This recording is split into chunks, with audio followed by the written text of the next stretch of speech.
Welcome back to Studio F, where on Fast Times Willy B, we'll step back to 1993 and review Dazed and Confused. Gentlemen, let's broaden our minds. Russell.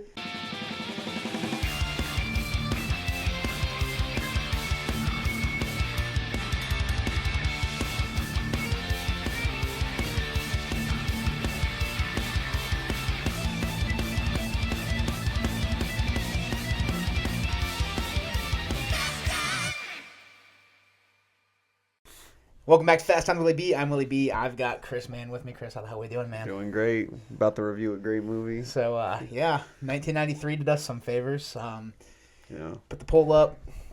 Didn't know if it would win, but then I thought about it. A lot of people voting are people that know me. Yeah. They want you to review it, yeah. So, Dazed and Confused is our 1993 winner, and I couldn't be more happy with how this draft went. Or not draft, but poll, I should say. Yeah. Director-wise, we got Richard Linklater. He's done a lot of great films. He's just the coming-of-age king when it comes to movies under that genre. Cast-wise, we've got Jason London. We've got Matthew McConaughey. We've got Joey Lauren Adams. We've got Parker Posey. We've got Ben Affleck. Yeah. We've got Cole Hauser. I think that was Ben Affleck's, first role. Yeah. It was not McConaughey's first, but pretty early in his career. It's the role that made him Yeah. who he is today. I mean, all right. Yeah, We got Goldberg in here. Great cast. Who am I missing? It's just a loaded cast. Wiley Wiggins, if we're Mila Djokovic, or Jovovich. But we'll start with the good. This is where I'm going to stick the whole time. Yeah. Yeah. There's no bad. There I isn't. don't know if I have First thing I'm going to say about this movie. soundtrack. Yeah.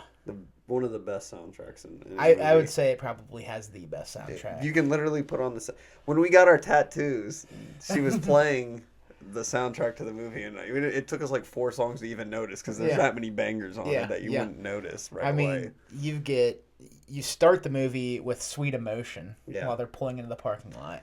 And you end it with Tuesday's Gone. Yeah, dude, some Skinnerd. You get, in between all of that, you get Love Hurts by Nazareth. You get Foghat's Slow Ride. You get Low Rider. You get Summer Breeze. You get banger after banger. Just There really isn't. Every song fits too. Yeah. Because this movie really is. It's just the last day of school. You get School's Out. Yeah. And No More Mr. Nice Guy. 2 Alice Cooper songs. He was big in the 70s. Yeah, man. But this movie, it's just the last day of school. These kids down in Texas carrying on tradition. This new seniors bully the new freshmen. A little, hazing going on. The good old days. It's, when nobody gave a toot and the whole city was behind it. Yeah. But it really is. It's one of those movies that has a fantastic soundtrack, and it just goes into the vibe of the film. And I think this is a movie that, more than most, I would say this is just... we watched it, 10 times last year together? It's just so fun. It's just a movie that you can throw on any time, super high replay value. It's just a vibe. You can put it on the background, and for me at this point, I know exactly where we're at in the movie just by listening. I don't even have to watch. But it's so good, and the music is just a big part of it. I got the vinyl for this soundtrack when it came out on Record Store Day, and I was super pumped to get the Dazed and Confused soundtrack, because it's so iconic. It's a soundtrack that I revisit a lot. It's just a playlist I have saved. I have most of the songs already in my playlist. Yeah. So it truly doesn't have a bad song in this entire soundtrack. But the other thing, I've already kind of touched on it. It's just the vibe of this movie, the aesthetic. It almost feels like you're in the movie. Yeah. Is it weird to say that? It makes me want to live in the 70s. Yeah, for sure. Every time I watch it, it just feels like... It feels like the main characters are who I would have hung out with if I was in it. Yeah. Who's your favorite character? That's hard. I don't know. Probably Slater. But I love Slater, man. Slater or Wooderson. Probably. Yeah. That's obviously, I feel like that's everyone's pick. I'd probably say Slater. Yeah. Slater's just so fun, dude. Dude, he's just there. He's just... I know you. Oh, Slater's the man. But there's so many good characters. Even the characters that suck are just so well written. like Ben Affleck. I mean, he just plays the bully. O'Banion so is good. an a-hole, but he plays it the so bully, the well. 5th-year senior. Yeah, I think O'Banion's gonna be the only guy to take that title twice. Yeah, crazy. Crazy that Ben Affleck broke his ankle filming this movie. I didn't know that. Yeah, when he slams the paddle down, you can see him roll his ankle, and apparently he broke it in that scene. Dang. Yeah, and they kept it in the movie. But hell yeah. Yeah, man, it's one of those movies. I got to this movie pretty late in life too. I think the first time I watched this was like 2 or 3 years ago, and I've definitely made up for it. Yeah. I watched it for the first time in middle school. I remember it was like I stayed home sick from school one day, and I watched that and Fast Times from Ridgemont High the same day. I discovered both those movies, and I was like, I love both these movies. Yeah, two fantastic coming of age films. Yeah, this I got to it late, but I've definitely made up because I think I've watched it at least once a month since I watched it for the first time. Fast Times is another movie like that where once again that won the 82 poll, and I was really pumped to review that one because it's just another movie I adore. If you haven't learned by now, I do love a good coming of age film. Yeah. That just you can immerse yourself in. Who doesn't? Like coming of age is just supposed to make you feel good. Like, if you don't like it, then I don't know. That's on you, man. Yeah. You're just a butthead. Yeah. As Biff said, you're a butthead. No, and Dazed and Confused, man. It is. This one's really fun because it is that, American Graffiti was made in the 70s, came out in the 50s. Fast Times was 80s. This one came out in the 90s, but was 70s. Set in the 70s. So they all have the same feel, but this one's cool because I feel like it just is more laid back than the other ones. It's just fun. Like in Fast Times at Ridgemont High, which once again is a movie I love, I just feel like there's a lot more stress. Serious. Yeah, you got them trying to date. She has the pregnancy scare. You have a whole abortion. It gets dark for a minute. Like there's the friends fighting each other. There's no dark, and the biggest dark is the fight at the end of the movie. Yeah, and it's fun. Yeah, and it's wrapped up pretty quick, and then he's like, "All right, we're cool." Yeah, and so I think that's what I love about this movie so much, and makes it one of my favorite movies of all time. This is in my Letterboxd 4. Where you have the top. I think mine is too. I'm almost positive. It is. It is. Yeah, it is. It's just a movie that, like I said, high replay value, you can put on any time. It just makes you feel good watching it. A lot of great scenes. Like I said, it starts with the last day of school, and then it goes into our first interaction with the paddles, and a shotgun is pulled out on O'Banion. Them pulling up and calling for Mitch Kramer. Yeah. Because his sister. Mitchie. Yeah. We're coming for you. That's one of my favorite parts. And then they show up to the baseball game. Yep. And that's where the movie, for me, really starts rolling, is the baseball game. Yeah. Because school's out now. You had O'Banion with the shotgun. Of beer, yep. And the cinematography. It's just such a different time. Them just riding around drinking beer. It's crazy. Yeah.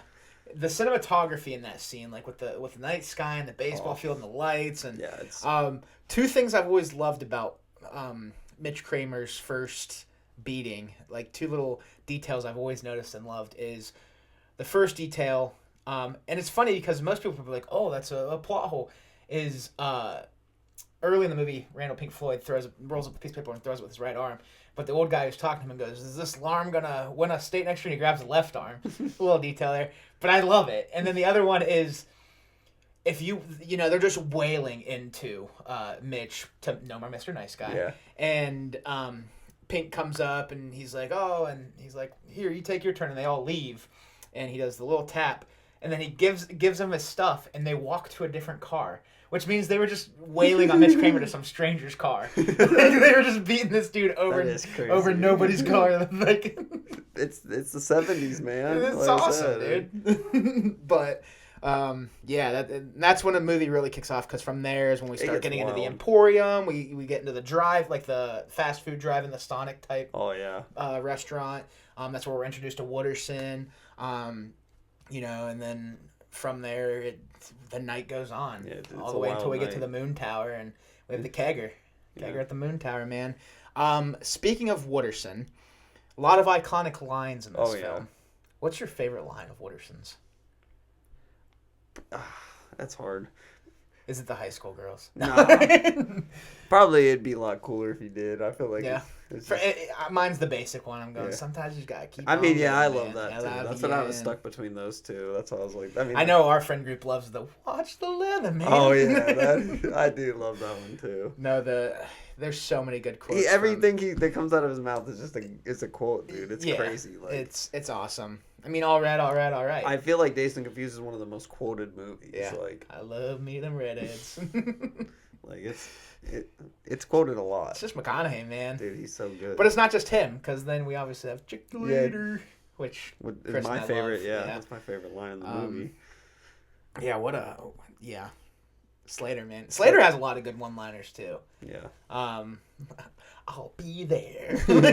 I just love the point. Yeah, that's my favorite thing. And when they're up on the moon tower, and he's like, "I wonder how many people out there are fucking." It's just like.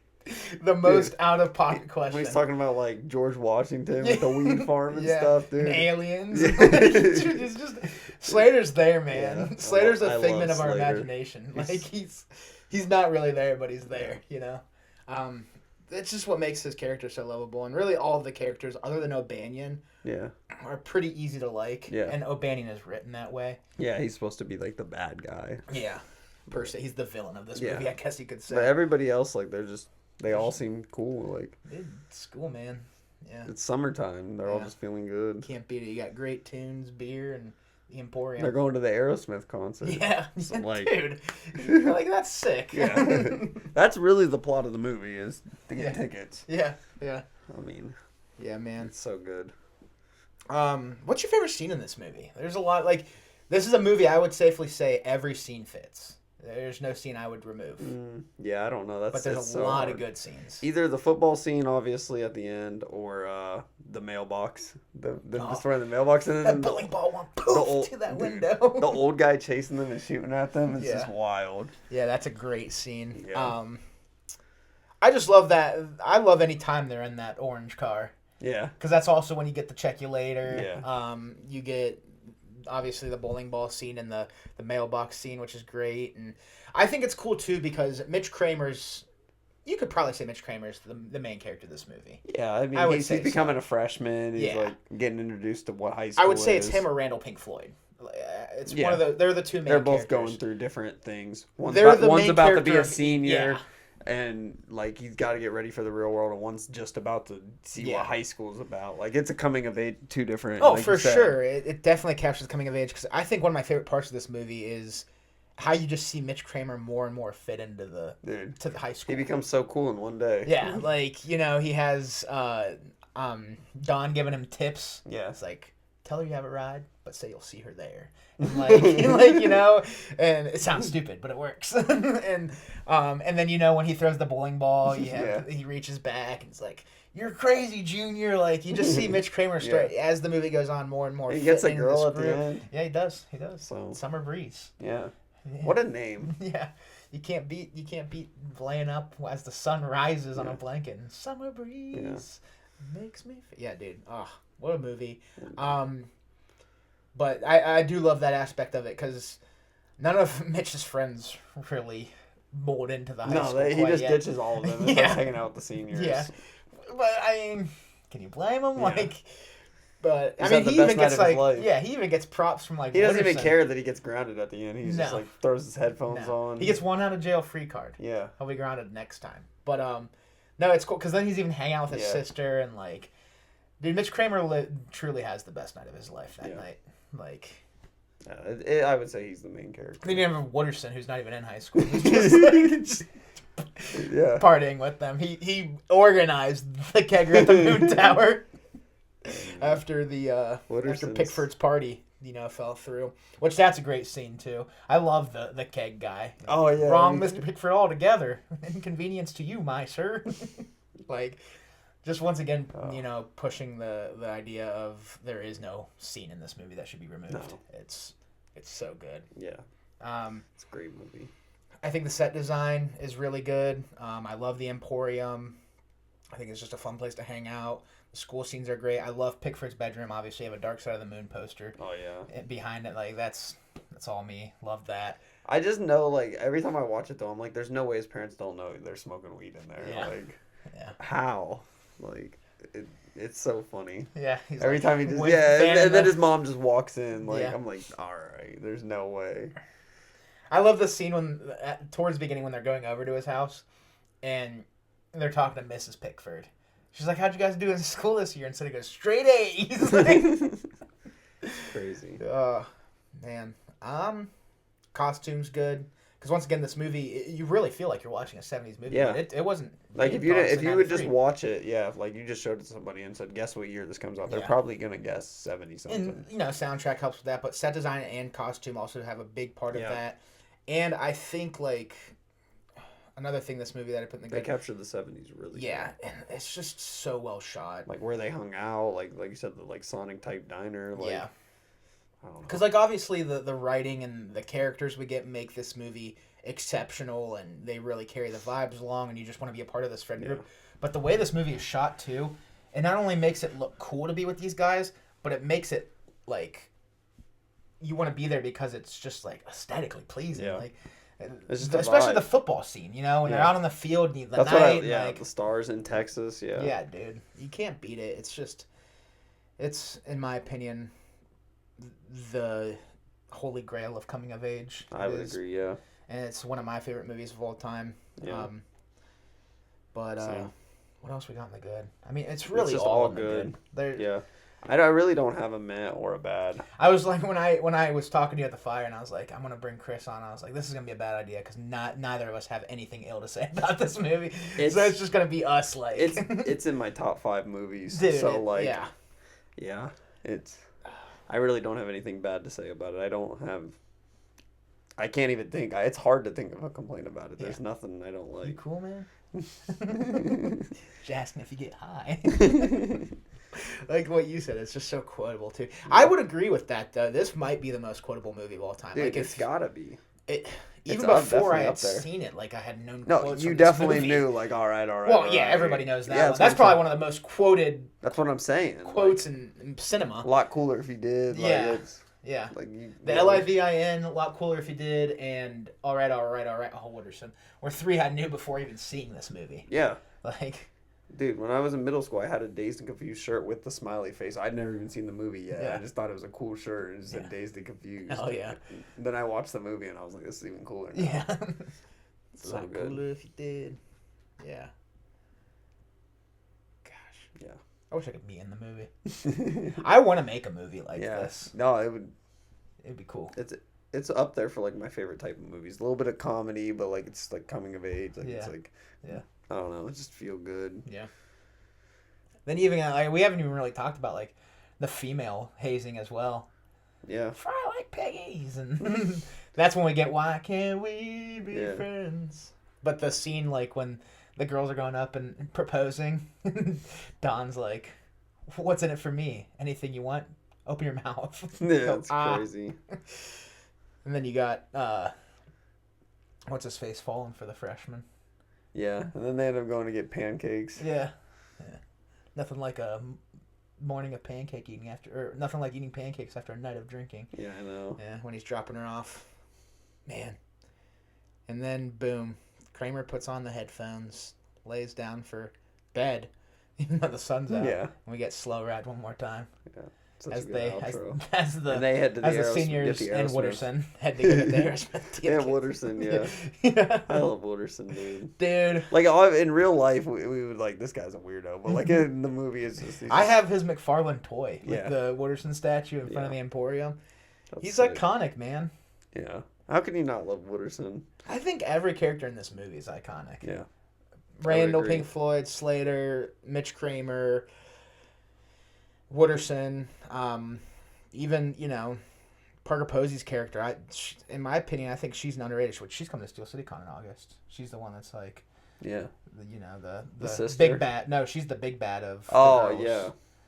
The one that's like, come on, bitches. Like, yeah. She's gonna be at Steel City Con. That's so cool. like, I'm tempted to just meet her because she's in this. I don't know if I've ever seen her in another movie. I probably have, but that's what this movie does. I want to be Matthew McConaughey. Oh my gosh, to meet Matthew McConaughey would be, because he just has a filmography of hits. He has so many of my favorite movies. Yeah. Yeah. Matthew McConaughey is the guy that would get our whole group to Steel City Con for sure. He's the man. But any of the cast in this movie, I would really like to meet though. Yeah. Like even Jason, like I'd love to meet Jason London.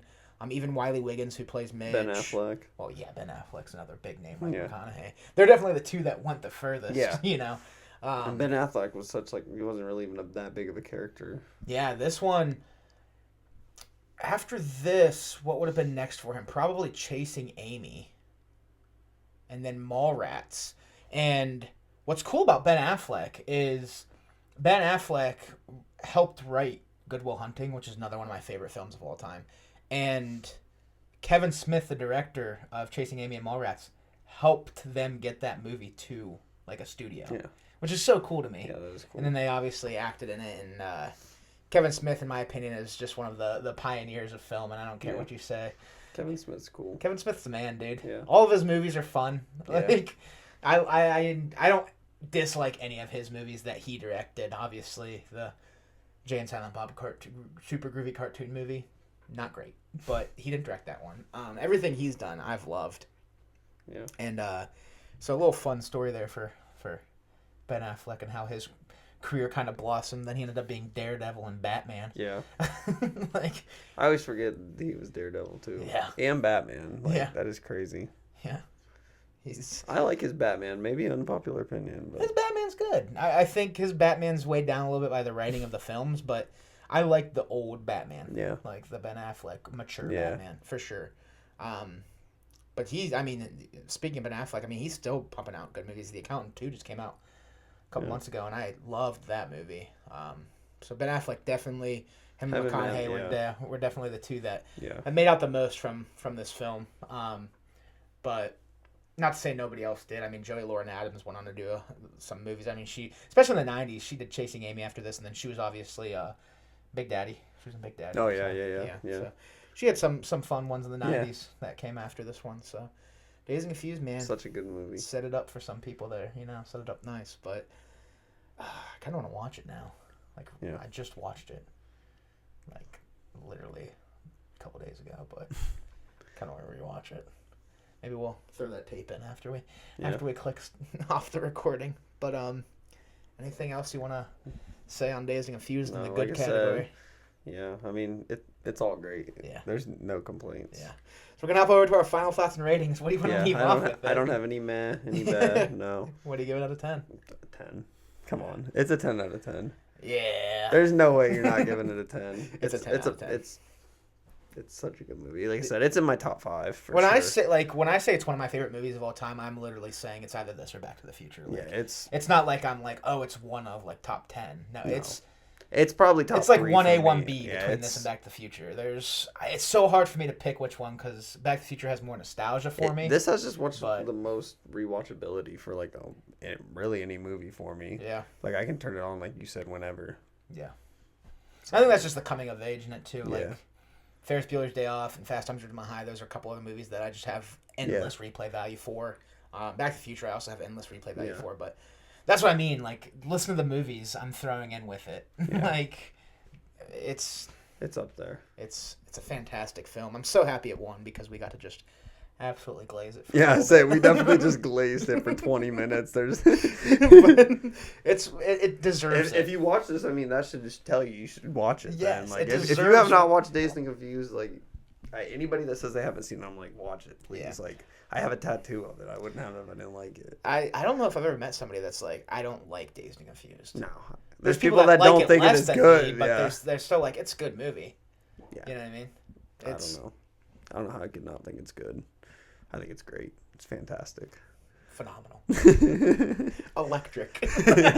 Just come up with every way to describe this movie. If you have not watched Dazed and Confused, watch it. For sure. It's point blank. Yeah, watch it now.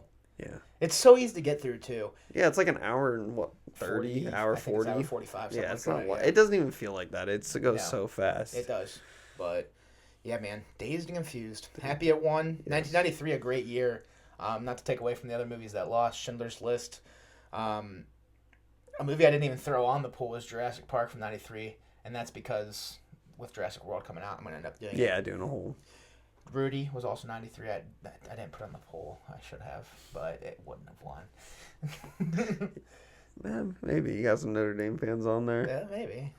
I would have voted for it. No, I'm kidding. Like if I voted, I still would have voted for Dazed and Confused. But no, the 90s, man. I've noticed these polls are getting tougher. Yeah. I'm looking at these polls like when I was in the 70s, I could almost guess what was gonna win. Yeah. In the 80s, I was still kind of like there. But the 90s, when I'm throwing those 4 options up, I'm like, what's gonna win? And then like my cousin Vinny won 92, and I'm like, I didn't even see that coming. But like, that's just the 90s, man. Yeah. So like 94 is gonna be the same way because I don't know what my 4th option for 94 yet is, but we're gonna have Pulp Fiction, we're gonna have Forrest Gump, and we're gonna have I'll probably make The Crow one of the options. Oh yeah, that's gonna be tough. And then Shawshank Redemption. Yeah, that's. What do you vote for? The Crow.